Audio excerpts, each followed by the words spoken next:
உலகின் கடைசி இந்து நாடாக இருந்தது நேபாளம். இந்தியாவின் நெருக்கமான உறவை கொண்ட நாடு என்று கூறப்பட்ட அங்கே சமீபத்தில் சமூக வலைதளங்களுக்கு அந்நாட்டு அரசு தடை விதித்ததற்கு எதிராக ஜென்சி எனப்படும் இளம் தலைமுறையினர் கடுமையான போராட்டத்தில் ஈடுபட்டனர். போராட்டம் கலவரமாக மாறியது. இதைத் தொடர்ந்து பார்லிமெண்ட், உச்சநீதிமன்றம் உள்ளிட்ட முக்கிய அலுவலகங்கள், கட்டிடங்களுக்கு தீ வைக்கப்பட்டது. போராட்டத்தை தொடர்ந்து நேபாளத்தில் சர்மா ஒலி தலைமையிலான அரசு கவிழ்ந்தது. அதனைத் தொடர்ந்து நேபாளத்தை விட்டு வெளியேறினார் சர்மா ஒலி. உலகத்தின் கடைசி இந்து நாடாக இருந்த நேபாளத்தில் குறுநில மன்னர்கள் தொடங்கி ராஜாக்கள் வரை பல போராட்டங்கள், புதிய ராஜ்யங்கள், மாற்றங்கள் நிகழ்ந்துள்ளன. என்ன நடந்தது? இந்தியாவிற்கும் நேபாளத்திற்கும் உள்ள நெருக்கமான உறவு பற்றி பேசுகிறது இந்த காணொளி.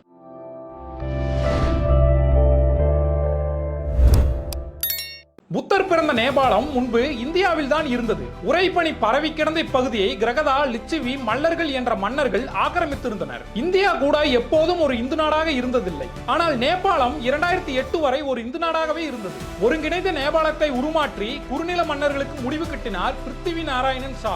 ஜங் பகதூரால் தொடங்கப்பட்டு ராணாக்களின் ஆட்சி 100 ஆண்டுகளுக்கு மேலாக நீடித்து பின் முடிவுக்கு வந்தது. நேபாளத்தில் மன்னர்கள் தெய்வத்துக்கு நிகராக கருதப்பட்டனர். நேபாளத்தில் அரசுக்கு எதிராக 1996 நேபாள கம்யூனிஸ்ட் கட்சி வன்முறை போராட்டத்தை தொடங்கியது. அரசுக்கும் மாவோயிஸ்டுகளுக்கும் நடந்த உள்நாட்டு போரில் 17,000 பேர் வரை உயிரிழந்ததாக சொல்லப்படுகிறது. ஞானேந்திரா என்ற மன்னருக்கு பாஜக அரசு அன்று ஆதரவளித்ததற்கான காரணம் உலகின் ஒரே இந்து நாடு என்பதற்காக. மதச்சார்பற்ற நாடாக மாற்ற முயற்சி செய்யும் மாவோயிஸ்டுகளை ஒடுக்க பல ஆயுத உதவிகளை இந்திய அரசாங்கம் நேபாளுக்கு செய்து வந்தது. இந்தியாவின் செல்லப்பிள்ளையாக இருந்து வந்தது நேபாளம். இந்தியாவுடைய ரூபாய் மதிப்பும் நேபாளின் மதிப்பும் ஒன்றுதான் என்ற அளவுக்கு நெருக்கம் இருந்தது. நேபாள் ஒரு இந்து நாடாக மாற்ற இந்தியா பல வேளையில் முயற்சி செய்து வந்துள்ளது. உத்தரப்பிரதேச முதலமைச்சர் யோகி ஆதித்யநாத் கூட அதை வலியுறுத்தி வந்துள்ளார். இந்தியாவுடன் நேசமாக இருந்து வந்த நேபாள் பண மதிப்பிழப்பு நடவடிக்கையால் அதிகம் பாதிக்கப்பட்டது என்றே சொல்லலாம். 2001ஆம் ஆண்டு ஜூன் 1 இளவரசர் திபேந்திரா அரண்மனையில் தனது பெற்றோருடன் தனது மணப்பெண் தொடர்பில் ஏற்பட்ட கருத்து வேறுபாடுகள் காரணமாக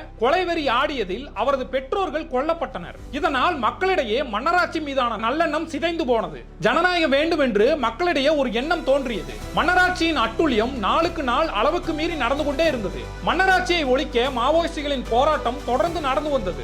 ஆயுத புரட்சியிலிருந்து தேர்தல் ஆட்சி அதிகாரம் தான் சரி என்று மாவோயிஸ்டுகள் முடிவெடுத்தனர். பின்பு ஆட்சியும் அமைந்தது. 2008 மன்னராட்சி முடிவுக்கு வந்தது. மன்னர் ஞானேந்திரா அரசாங்க மாளிகை விட்டு வெளியேறினார். இப்படி நேபாள வரலாற்றில் பல மாறுதல்கள் நடந்துள்ளன. ஆனால் எந்த அரசும் நிலையானதாக இருந்ததில்லை. 17 வருடத்தில் சுமார் 14 பிரதமர்கள் நிலையற்ற ஆட்சியை நடத்தி வந்தனர். வேலையின்மை காரணமாக வருடம்தோறும் லட்சக்கணக்கில் அந்த நாட்டை விட்டு இளைஞர்கள் வெளியேறி வந்தனர். இந்தியாவுடன் நட்பை குறைத்து சீனாவுடன் நெருக்கம் காட்டியும் வந்தது நேபாளம். ஆனாலும் அதனால் வேலை வாய்ப்பு உட்பட நேபாளத்தில் எந்த வளர்ச்சியும் பெரிதாக ஏற்படவில்லை. பல பிரச்சனைகள் நாட்டில் இருந்து வந்த போதிலும் சமூக வலைதளத்தை முடக்கியது இளைஞர்கள் பொங்கி எழ ஒரு காரணமாக அமைந்தது. பின்பு கலவரம் வெடித்தது. பலர் கொல்லப்பட்டனர். முன்னாள் பிரதமர் தாக்கப்பட்டார். முன்னாள் பிரதமரின் மனைவி கொலை செய்யப்பட்டார். நிதியமைச்சர் துரத்தி அடிக்கப்பட்டார். கலவரத்திற்கு சமூக வலைதளம் முடக்கம் மட்டுமே காரணமில்லை. அதிகாரத்தில் இருப்பவர்களின் குழந்தைகள் பங்களா, சொகுசு வாழ்க்கையோடு வாழ்ந்தது மக்களை கொதிப்படைய செய்தது. வேலையின்மை முக்கிய பிரச்சனையாக இருந்தது. ஒருவேளை சாப்பாட்டுக்கே வழி இல்லாமல் அரசு இவர்களை ஒடுக்கியது.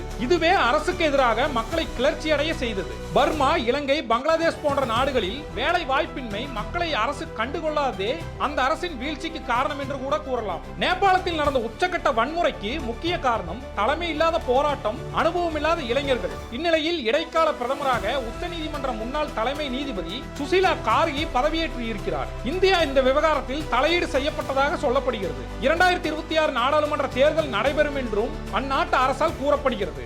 ஜென்சி அமைப்பினர், அதாவது 1997 இருந்து 2012க்குள் பிறந்தவர்கள் தேர்தலில் போட்டியிடுவது கடினம் என்றும் மன்னராட்சி, மக்களாட்சி எது அமையும் என்று சந்தேகமும் அங்கு ஏற்பட்டுள்ளது. நேபாளத்தில் நல்லாட்சி அமைய வேண்டும் என்ற நோக்கிலேயே இந்த காணொளி உருவாக்கப்பட்டுள்ளது. பல நாடுகளின் தலையீட்டுடன் நேபாளத்தில் ஒரு நல்லாட்சி மலர வேண்டும் என்று எதிர்பார்க்கிறோம்.